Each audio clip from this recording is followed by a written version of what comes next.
Good morning. Thank you for joining us for today's edition of Coffee Chats, where we will be focusing on small business support in honor of Small Business Month. Today's session is sponsored by Umpqua Bank, Together for Better. At Economic Alliance Snohomish County, we understand the pivotal role that small businesses play in driving our local economy, and we know the challenges many of you face, whether it's securing funding, navigating government contracts, or understanding labor relations. That's why we've brought together a fantastic panel of experts today who can offer practical guidance and valuable insights to help your business grow and to thrive. It's my pleasure to introduce to you today's panelist, Andrew Bryan, Small Business Liaison from the Washington State Department of Labor and Industries, who will share important information about regulatory compliance and workplace safety. Rick Bushman, Business Advisor with the Washington Small Business Development Center, here to talk about the personalized consulting and support available for small business. Kara Buckingham, advisor with the Washington Apex Accelerator, who will offer insights on how small businesses can compete for and win government contracts. Gina Basir, Vice President and SBA Business Development Officer at Umpqua Bank, who will discuss funding options and the financial resources to help your business grow. We're thrilled to have each of you here with us today. Our discussion will start with some questions for our panelists, followed by an open Q&A session with all of you. So feel free to think of your own questions as we go along. Let's go ahead and get started. Let's see. For Andrew, we're going to start with you. Andrew, what are some of the most common regulatory issues small businesses face, and how can they stay compliant with Washington state labor laws? All right, that's a great question, because there are a ton of places where small businesses can go awry of regulations, and Labor and Industries is directly involved with many of those regulations, everything from workplace safety and health, workers' compensation insurance, to workplace rights, licensing, and permitting. Probably one of the most common problematic areas I see in my office concerns independent contractors. It's not as simple as giving someone a 1099 and calling them a contractor. They do have to pass all parts of a 6-part test, or 7 parts if they're in construction, or you need to cover them with workers' comp insurance. Moreover, a lot of employers don't realize that under most conditions, if you have any family members working in your business, they'll need to be covered by workers' comp too, unless they're listed as owners in the business license. When it comes to workplace safety and health, probably the most common problem area, and what just so happens to be the #1 citation across all industries in our state, is not having a written safety program, or what we call an accident prevention program, in place. Also in the top 5 violations that I see across a lot of variety of different small businesses is not conducting safety meetings or having a safety committee as required. With employment standards and labor laws, employers are often tripped up or unaware of different things like paid sick leave requirements, determining who is overtime exempt, or the peculiar trend that I've been seeing a lot of this year, and that is thinking your for-profit business can have volunteers. It cannot. Volunteers can only work for an educational, charitable, religious, state or local government, or a nonprofit organization. Okay, so how can you stay compliant? By utilizing some of the many free resources that we have at LNI to help you. In my totally unbiased opinion, I'm particularly fond of the one I manage, the Small Business Office. We exist as a safe space. We're all about education and not enforcement. So you can call or write to us whenever you have any questions. We publish quarterly newsletter for small businesses to keep you in the know. We have monthly webinars called LNI Essentials for Business that go over all your LNI requirements in 80 minutes. I know it sounds thrilling, but we do try and make it fun. And a great starting point would be to visit lni.wa.gov/smallbusiness, the thing right above my head, where you can access all of that and more. Thank you. That's great. I had no idea that for-profit businesses could not have volunteers. Well, you're not alone. Like I said, it seems, I don't know what it is about this year. I think it's maybe just the growing minimum wage and lots of regional minimum wages. A lot of people think they can have volunteers in their for-profit business, and you cannot. Okay, that was a really helpful tip. Mhm. Rick, I'm going to move over to you. Rick Bushman, how can small businesses benefit from free consulting services that the Washington Small Business Development Center provides? And what types of support do you specialize in?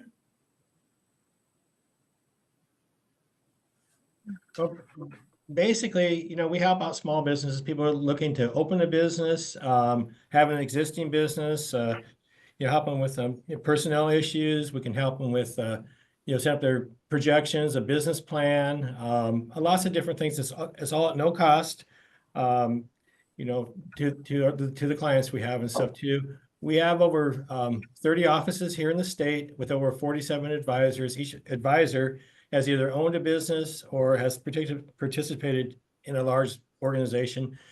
And basically, we're just here to help, people are interested in business, and we handle almost every sort of problem or challenge a business can have. My area of expertise happens to be marketing. We got people that are really good at financial issues and things like that. So, like I said, we just help businesses out. People are interested in opening a business, have an existing business. We can help with licensing, how to get licensed, how to get properly everything set up for a business, and so on and so forth.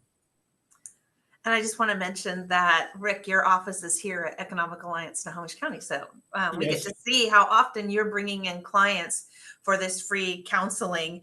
What advice would you give to small business owners who are feeling overwhelmed by the challenges of managing and growing their business? Well, right now, and I have a lot of experience with it, is basically I get a lot of businesses, they're disorganized. They don't have a business plan. And I believe that a business plan is going to be basically your roadmap to success. If you don't know what you're doing from one day to the next, what are you doing? It's chaos. So I always suggest, start out with a list, make a list. I'm old fashioned. I do it with the, pen and paper type thing, but do it on a computer, whatever. But the thing is, have a list of what you need to get accomplished every single day. Also have a calendar. Get a calendar going, because you'll know what's going to be what you have, mapped out, not just your appointments, but what you really need to do in your business, and then set specific times aside. If you need 15 minutes once a week for this, or an hour, make sure that you focus in on that project during that period of time. So that's some of the advice that I have, and that's some of the big challenges I see. There's a lot of these business owners are just disorganized because they don't know what to do. And you can help them with that. You can help them get organized, not only with their business plan, but actual business planning. So you can help them also set a calendar of relevancy and things that they need to be looking out for, right? Exactly, by prioritizing what they need to do, in their business and stuff too. And we go in depth. We do some research and stuff too. We can do market research. If they're struggling with marketing or what's going on with the competition, we can help out with those type of areas as well. Nice. Well, would you be willing to share an example of a small business that received SBDC assistance and how that support contributed to their success? Yeah, I sure would. Actually, I have two. One client, he's a young gentleman, about 19, 20 years old. He has this fantastic idea for an app that's really going to revolutionize a certain industry if he is able to get it put together. He was unbankable. So we sat down together. We talked about, well, you got any family or friends? That would be the next logical thing. No, he didn't. So I said, do you have a big following on, Instagram or your Facebook? Yeah, I do. Because he was in the military. But the thing is that I says, well, have you heard of something called crowdfunding? So basically, we started, doing some research on that, how to create a good, really good crowdfunding account. And he raised $200,000 in 60 days for this. But now he's off and running. He's very excited about it. And I told him, just keep going. One of these days, the banks will be coming after you, and stuff too. So Wow. that's one. Another one I'm really proud of is I have a client who's a furniture store, and they're elderly couple. They're getting ready to retire, and they were going to sell it on the open market, but then they have a couple of their employees who've been there for like 15, 20 years. They wanted to sell it to. So I helped guide them through, with the employees buying the business on owner finance. situation and stuff too. And it worked out really well. The owners are happy, and the employees now they're going to be owners of the business, and they're all excited about it. So those are two success stories I have. That's fantastic. Well, everyone loves a great success story, so thanks for sharing those. Yep. Let me switch over to Kara Buckingham with Apex Accelerator. She's also located here at Economic Alliance, Snohomish County. And so, Kara, many small businesses are intimidated by the idea of bidding on government contracts. What are the first steps you recommend to help small businesses get started? Thanks, Wendy. Yeah, so really, Washington Apex Accelerator is dedicated solely to helping businesses understand and pursue government contracts. And we do that through one-on-one assistance. So really a first start would be to sign up as a client for our no-cost services. When you do that, you get assigned to an advisor in the area that you're based. We have 17 advisors around the state, and 2 are based at Economic Alliance, Snohomish County, myself, Johnson. And then we start assessing where your business is at. Have you been operating already as a business, and what kinds of experience do you bring with that? How many years have you been in business? And then we do market research. So really we help initially with our clients set up I like to call it the infrastructure that's needed to be able to work in the government marketplace. And that may be getting registered with certain government agencies, understanding what agencies are buying what you sell through that market research, again, specific to government contracting. If businesses are looking for financing, we do refer them to our partners with SBDC because they are more equipped to handle that type of questions. But that's where we always start with our businesses, is do an assessment, do some market research, and then start to make a plan from there. Yeah. Well, how can certifications like women-owned or minority-owned business designations give small businesses a competitive edge in the contracting space? Right. So there are 2 levels of small business certifications. There are some that are managed at Washington state level, and then some that are handled at the federal level. And they operate a little differently, but generally they are designed to help small and diverse firms get a seat at the table, get introductions, and potentially in some cases, especially at the federal level, they operate as often as a set-aside program, meaning the competition shrinks for certain solicitations or bids if it's tied to one of those small business certifications. At the state level, some of them work that way. And the state is very focused on helping support small businesses and diverse firms. So getting those certifications can be important. What I always like to say is make sure that you're getting a certification based on a strategic decision.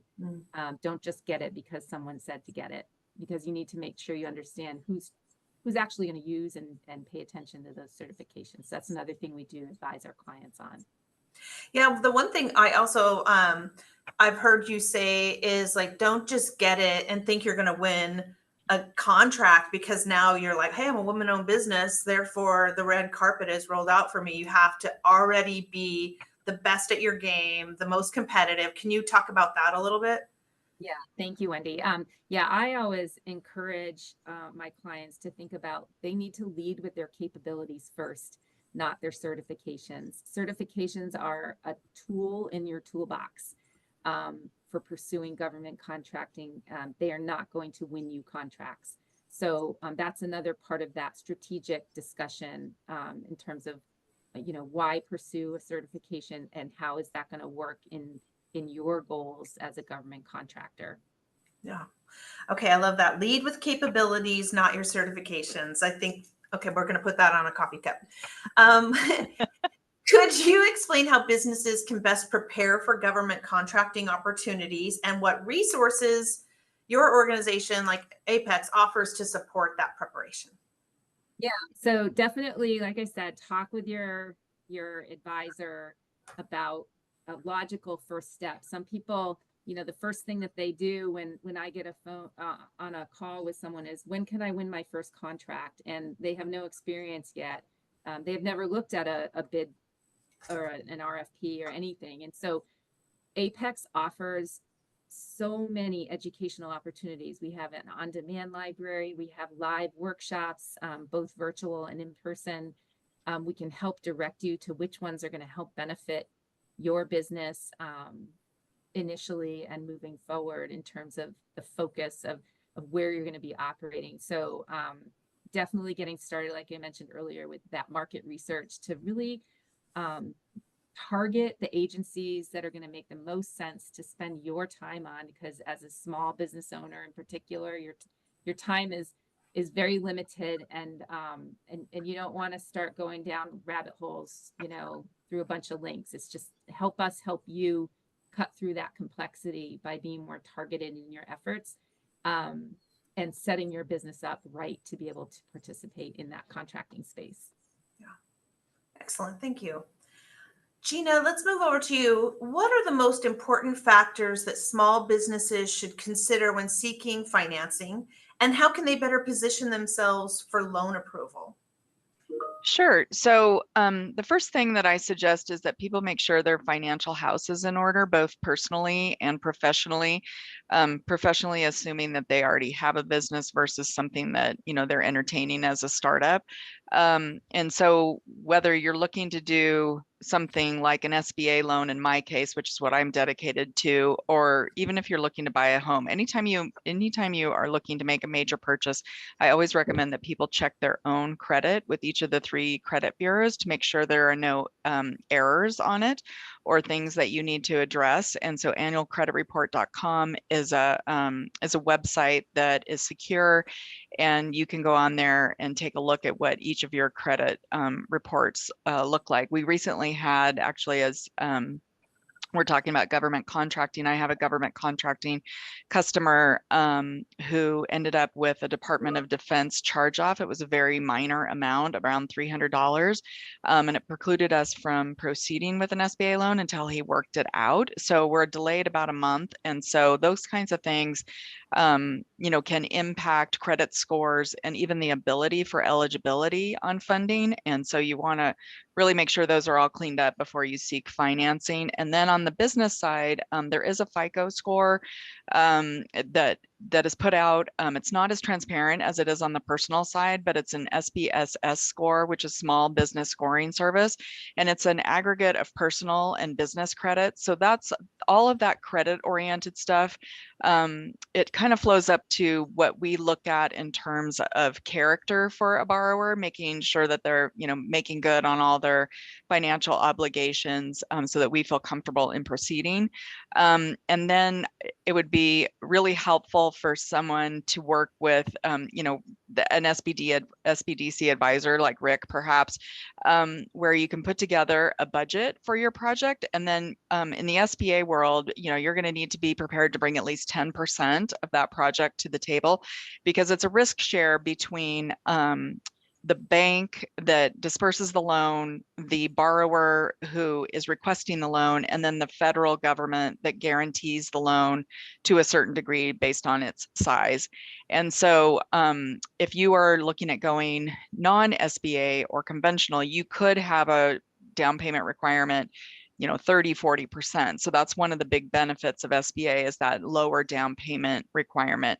And then we never like to take every last penny that a borrower might have and put it toward an injection. We want to make sure that they have rainy day funds, for their household, but also, for their business if it's an existing business. So, think about 3 to 6 months of financial reserves for what we call post-loan liquidity. And then I'm a big fan, like I'm sure Rick is, of business plans and projections. There are really several purposes of that. One is to vet the viability of what it is that you're attempting to do. The other is, if you have a business plan and some financial forecasting, you might need to get, a partner on board, a spouse on board, a landlord on board that shows that you're going to be successful in their a space, a bank on board, that type of thing. We don't require great, big, long telephone book size business plans at all. You can be as concise as possible.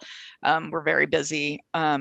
and don't have time to read big, long, epic novels on that kind of thing. But, and then the third thing that it does is it provides you a blueprint or a roadmap to, run your business and see if you're hitting those target goals financially and so forth. And then probably one of the bigger things that I see as a problem with existing businesses is that they have worked with a tax preparer that on a strategy to reduce their tax obligation, which means they've written everything they possibly can off, and then there's not really enough net income in the business to make that loan payment that they would like. So, definitely consider your tax strategy and make sure that your professionals are that you're working with, your accounting and bookkeeping and all that kind of stuff, that they know that you are going to seek funding, and make sure that you can put your best foot forward in your financials. And then finally, I would just say that industry experience and transferable skills for your industry, those are really huge things. I work with bars, restaurants, cideries, wineries all the time. I don't know how I escaped working in a restaurant in my youth, but I'd be a terrible candidate to go out and start a restaurant because I have absolutely no experience. So that's a big one for us. We're looking for, that experience, or again, transferable skills that make you uniquely qualified to run the business that, you're running. So those are the types of things I would think about. Yeah, I really appreciate that you said that. We try to, before we send them off to a finance or a funder, we want them to go through some of these programs that we offer, because it just mitigates the risk. It's hard to just justify that you're going to be able to be a great candidate when you don't have the projections and the blueprint that will, yield a lot of success later on down the line. So thank you for validating that. How can SBA loans help small business, and what types of SBA loans are available for different stages of growth? Are there only I'm sure there's not just a one size fits all. Correct. So the biggest triggers, the biggest triggers for SBA loans is essentially when you think of perhaps unproven things. So a startup, a change of ownership, projection reliant requests, which means essentially that what you're proposing that you gain in revenue from whatever activity you're going to do, that is what's going to help pay the loan payment rather than what you're doing now as a business. And then real big ones are if there's a lack of collateral, which is, fixed tangible assets, or the business requires lower down payments and longer term requirements. So those are kind of the big triggers for SBA. And then there are products for virtually any business need you can think of. The SBA 7A product is the most commonly used product. It can be used for commercial real estate, construction, tenant improvements, inventory, furniture and fixtures and equipment, working capital. You can buy businesses, you can have partner buyouts or partial ownership changes. That's a new thing to SBA in the last year, is that it used to be that you could only have a 100% change of ownership from an outside party, or, an employee, kind of like what Rick is talking about with the couple that were so pleased with their succession planning there.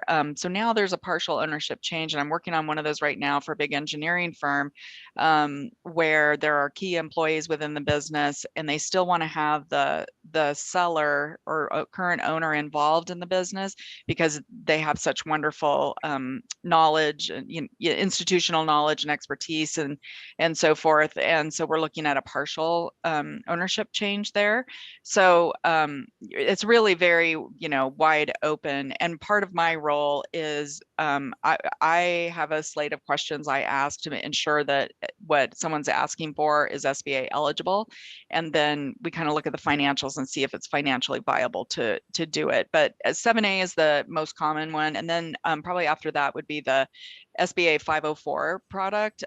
This may be something that's really good for those government contractors where they have a lot, I forget what a girlfriend of mine here at the bank calls it, like yellow steel or something like that, a bunch of Caterpillar equipment and those types of things, these big pieces of equipment that have long useful life. That's something that we can finance through an SBA 504, and then also commercial real estate. So that one's very narrow in terms of what it sets out to do. But terms go out as far as 25 years. In the 7A product, we're in more 7 to 10 year range. So really anything you can imagine. Very good. Yellow steel. I hadn't heard that before. What advice do you have for small business owners who are uncertain about their financing needs or how to approach a bank for funding? Yeah, so it kind of goes back to that. It kind of goes back to that, you know, seek those advisors. SBA does three things. They are involved in government contracting, they have the loan program, and then they have an advisor network. So again, I'm plugging Rick here with, you know, the SBDC is a wonderful resource. They're all over the country. There are women's business centers, there are veteran outreach centers, there's SCORE, which is Service Corps of Retired Executives. And so, you know, this is all something that your tax dollars are paying for. So and often are no cost or low cost. I mean, there may be classes that you take or something like that, that an SBDC needs to offset the cost of that by charging the participant. But I think just having those advisors and working, you know, through all that, and bankers are, I've had a lot of people come in and be, over my years in banking, be very intimidated. I think that folks today, the bankers today are, you know, there are a lot of really young people coming up in the banking industry and are very approachable and want to be a valued partner. And so we're not big, scary folks. So, you know, you can always reach out to a bank and have a conversation as well. No, that's good. I mean, I feel a shift in the industry where it does feel much more approachable. And I think that that's another area where, you know, these advisors, LNI, Apex, SPDC, et cetera, they're helping to, you know, tighten that gap. So the approachability just, it gets smaller and, you know, Yeah. smaller. Yeah. Yeah, People are exactly. more prepared as well too. Yeah. And I think also that bankers, I do this for sure, and I know a lot of bankers do it as well, is that if we have to say no or no, not now, we really try to find resources for that person to get to a point where either they can modify their business model, or they can get that bit of experience under their belt, put a little bit more money together. So we're always looking for other options as well. Rick mentioned crowdfunding, so that's kind of a tool in my toolbox. That's something that can be used to help put the injection together. And then there are nonprofit alternative lenders that are non-depository institutions, so they are not banks, they don't have accounts, they are there to help people become bankable. So we will make a referral to those folks in situations where we can't assist, but they would be able to. And then they turn them around to us in a couple of years, assuming that they're profitable, and we can, you know, kind of take that debt out and give them a better interest rate on that. Okay, very good. Andrew, can I circle back to you? I missed a question for you, so I want to go back. How does LNI support small business in creating safer workplaces, and what resources are available to help business owners understand safety requirements? Sure. So there are lots and lots of safety and health regulations, and most businesses do not know all the safety rules that apply to them, or like what to put in that accident prevention program that I mentioned earlier. So what can LNI do to help? Well, I'd love to introduce people to one of my absolute favorite resources that we have at our agency, and that is we have a team of statewide consultants. They exist to help your business understand and comply with the rules by coming to you to perform free and confidential consultations. And yeah, you heard that right, free and confidential, meaning the results are not shared with our compliance inspectors. These consultants do not issue citations or fines. Instead, they provide a safe space for your business, quite literally. They will require you to correct any serious hazards, but you're not going to be alone in solving those problems. And we offer 3 different kinds of these consultations. We offer a safety and health one, ergonomics and risk management. I seriously cannot recommend these highly enough, so please take advantage of them. Our website also has a wide range of free safety resources, everything from videos, online training modules, to workshops and publications. So there's a lot of ways that we can help you with safety, and we invite you to partner with us to make it easier for you. Yeah, I guess you're blending right back into the approachability. I had no idea that if I invited an LNI consultant out, that wasn't information that was immediately shared back to compliance. And that I can see now that separating those two provides ease of mind for people to get compliant before they're cited, right? And so you're giving them opportunities to be able to do that.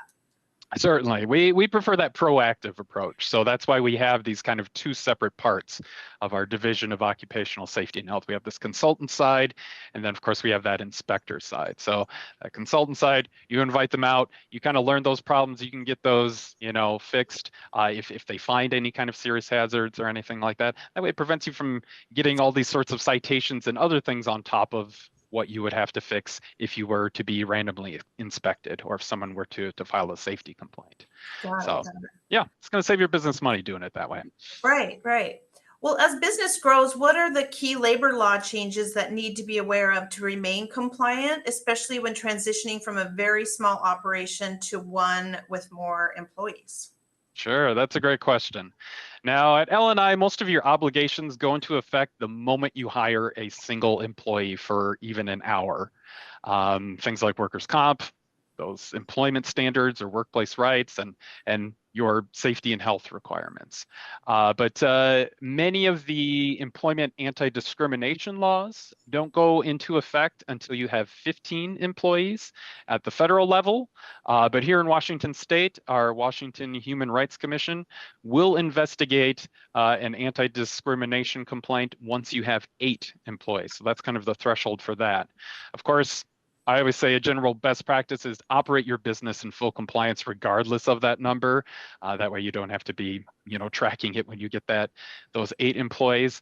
One of the most common citations I mentioned earlier was about safety meetings. So it's really important to know that once you have more than 10 employees working in the same shift in the same location, it's required to have a safety committee on top of that. So again, once you have 10 employees in the same shift and same location, you need a safety committee beyond just safety meetings. Once you have 15 employees, any job announcements that you make must include a salary range of the position plus describable compensation and benefits. Beyond that, 50 employees tends to be an important threshold. That's when you'd be considered a large employer by the state of Washington for purposes of things like calculating the salary that's necessary to be overtime exempt, as well as like required employer contributions to things like paid family medical leave, and that's paid over at the Employment Security Department. And of course, if you've been paying attention to the news, there's a lot of regional minimum wages that have been going into effect, varying amounts based on number of employees. Most of those consider 500 the benchmark between a small and a large employer, but some have lower employee thresholds. For instance, you're going to pay a higher minimum wage in Tukwila and Renton once you have more than 15 employees, or if you're grossing more than $2 million a year, and in Burien once you have more than 20. And I believe last week, they passed an initiative in Everett that will assign a higher minimum wage for businesses with more than 15 employees, but that part of it's not going to go into effect until 2027, I believe. It's next July is when it's over 500. And 2 really great resources I love to kind of share with people to keep updated on all these labor law requirements are the L&I Small Business Newsletter that I mentioned earlier, where we're just going to share that each quarter, and the Small Business Guide housed over at business.wa.gov. That's another great resource. Okay. Sorry. Sorry, I'm taking my notes because even, here with Everett, obviously close to home, and we want to be able to guide our businesses with the right information. And with the different thresholds, should we automatically inform our employers to go to lni.wa.gov? Or to the other biz? Where should I direct them to make sure that they're in compliance on that? Sure, for the minimum wage specifically, or? Specifically for that one. Yeah, so what I've been working with, it's the Office of Regulatory Innovation and Assistance. Nice long title. Nice long title. It's another one of the governor's programs, and they're the ones that create that business.wa.gov. And we've created a minimum wage page there. We have one on our website as well, but we don't go into too much detail just because once it becomes a city ordinance, all we can do is pretty much link to it. So I didn't think that was helpful enough. So we created a page at business.waukegan that kind of has a flow chart that will tell you, like, you can click on the city that you're in. It'll tell you kind of the different conditions on whether or not you have to pay a higher minimum wage. They haven't added the Everett one yet, but again, that's not supposed to go into effect until July for those over 500 employees. But that's a good place to do it. The easiest way to do it is to find it is, like I said, go to business.wa.gov, or if you want to type it into a search engine, business.wa.gov and minimum wage, and that'll take you directly to that page. That's excellent. Okay, thank you so much. Well, I don't have any questions in the chat. Let me just throw it out to any of our speakers. Is there anything I didn't ask you today that you wish I would have and that you want to touch on before I wrap it up?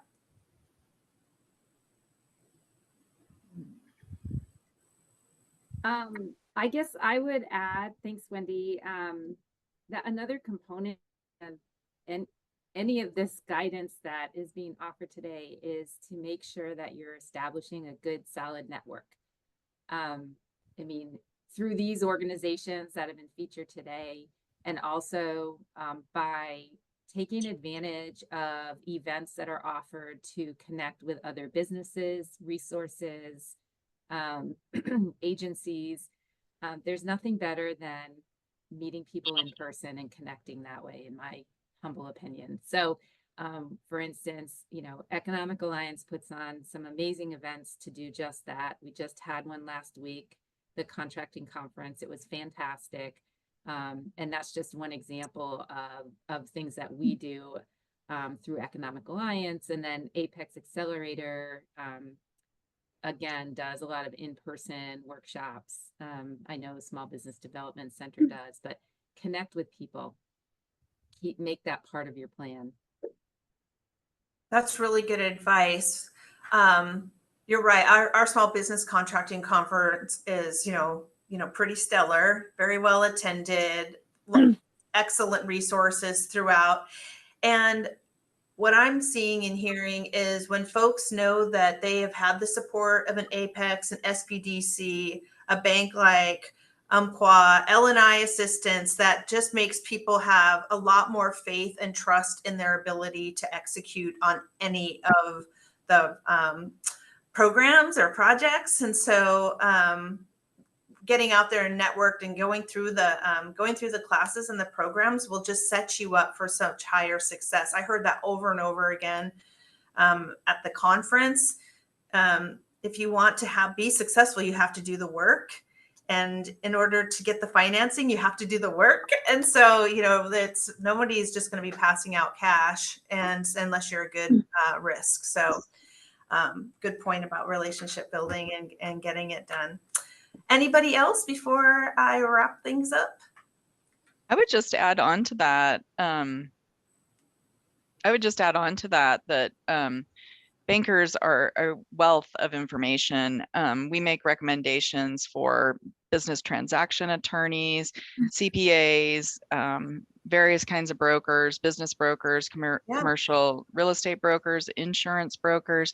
So, some folks who are going into this for the first time or taking their businesses to the next level, they may not have that type of network available. So, don't be shy about asking, really, anyone on this call, but, bankers can be really helpful in that regard.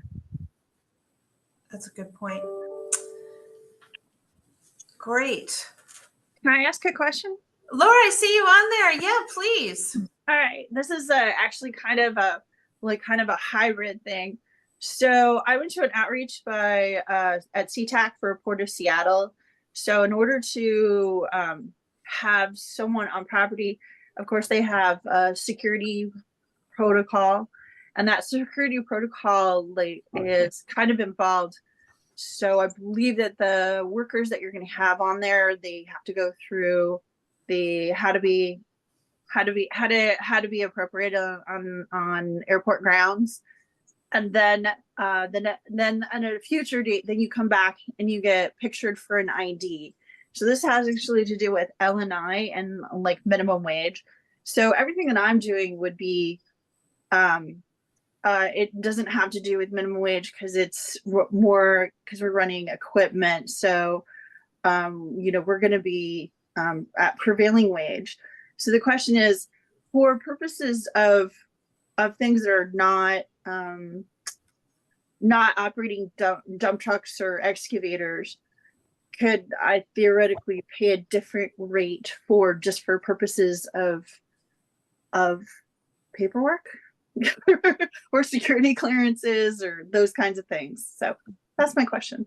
Sure, that's a great question. So yeah, prevailing wage is its own beast. It definitely has its own kind of rules and kind of regulations around that. My understanding is that is possible. I would want to check though, to get the question, because in most cases, yeah, you do have to pay anytime anyone is getting any kind of training, where they're required to be there or any kind of thing. But yeah, it wouldn't make a whole lot of sense to be paying at the because typically it's based off the activities that you're doing. That prevailing wage rate is based off the activities that you're doing. So I'll check with that if you wouldn't mind. Give me your email address or contact. What I can do is I'll get that answer for you and get that back to you just to make sure, because I want to. Kara, do you want to touch on it? Yeah, and I mean, obviously L&I and Andrew are going to be the best resource for that. But I will say, just based on experience in the private sector, it just really depends on the work category and whether your staff that's on site is performing work on the site. So some of your staff for the project you'll be paying prevailing wage, but your administrative staff, you're not paying them prevailing wage just because you're on that project. But definitely get that. Well, I'm the only administrative staff in this company. Right. So anyway, definitely get that a clear understanding. And it's not always clear, even though you go to L&I for that one source. You could go to a different agency, and for whatever reason, they have a different interpretation that causes a lot. So go to L&I first and get the answer, and don't be afraid to ask them. I know a lot of businesses get concerned about, like Andrew talked about, having consultants that can come and talk with you so that you're not feeling like you're in a punitive state. You're more like getting information and it's not being held against you. There are a lot of business owners who are afraid to ask questions of the government because they feel it's going to expose them to scrutiny. And the only reason why you should be afraid of that is if you just try to do stuff on your own and not understand the way, why the regulations are in place and trying to follow them, the way that they're set up. As long as you do it the right way, there's no issue. So, but go to the source for who set it up, so. I'm the one with insurance issues, so I'm not really sure if that holds true for me. Okay, it looks like you definitely need to talk to Andrew then. That's just it.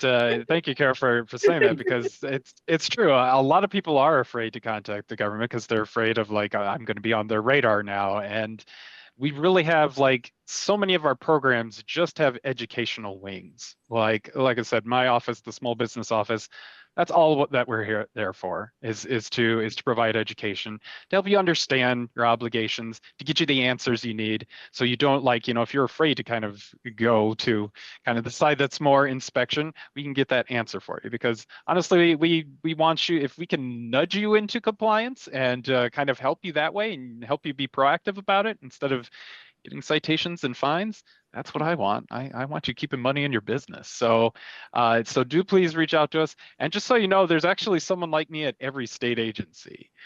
There is a small business liaison team, and you can actually find that at that same site that I was mentioning earlier, that business.wa.gov. If you click the About Us, there's a whole list of all the liaisons from at least 30 different state agencies, kind of like all the major ones that can help you when you have these kind of questions as well, where you're kind of afraid to maybe reach out. But like I said, we just want to give you that education.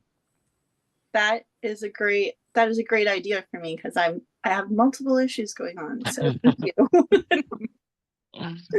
We're here to help. That's what we exist for. So. Love it. Well, good. Well, thank you to all of our panelists for sharing such valuable insights with us today. I know our audience of small business owners and community members will leave with a wealth of knowledge on how to access resources, navigate contracts, comply with regulation, and secure funding to help their businesses succeed. I know that I'm going to get on that website right now and just coalesce all of that. So thank you for mentioning that, Andrew. As we celebrate Small Business Month, we're reminded of the incredible contributions that small businesses make to our local economy and our community, whether it's through navigating regulatory compliance with L&I, getting guidance from SBDC, pursuing government contracts with Apex Accelerator, or securing funding with the help from Umpqua Bank. There are so many resources available to support your business. I encourage you all to follow up with today's panelists. Take advantage of these programs and services. Together, we can help ensure that Snohomish County small businesses continue to thrive. Thank you again for joining us. Thank you again to our sponsor, Umpqua Bank. Gina, thank you so much. And a special thanks to our speaker for their time and expertise. Before we let you go, I just want to share a few updates from Economic Alliance.